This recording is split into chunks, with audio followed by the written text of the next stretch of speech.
ఈ రోజు night dinner లోకి ఏం చేశాననేది చూసేద్దాం రండి.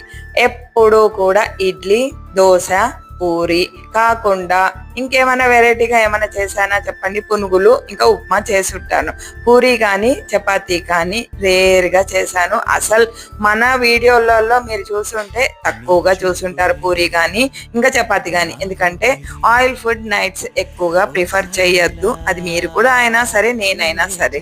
ఇంకా చపాతీ అయితే తీసుకోవచ్చు పుల్కాలు కాకుండా. పుల్కాలు తింటే బాడీ హీట్ చేస్తుంది అని అంటారు. ఈ మధ్య మనం ఇంట్లో పట్టించుకున్న గోధుమ పిండి అయితే పర్వాలేదు, కానీ బయట నుంచి మనం పిండి తెచ్చుకున్నది అయితే అంతగా కరెక్ట్ కాదని నేను అనుకుంటున్నాను.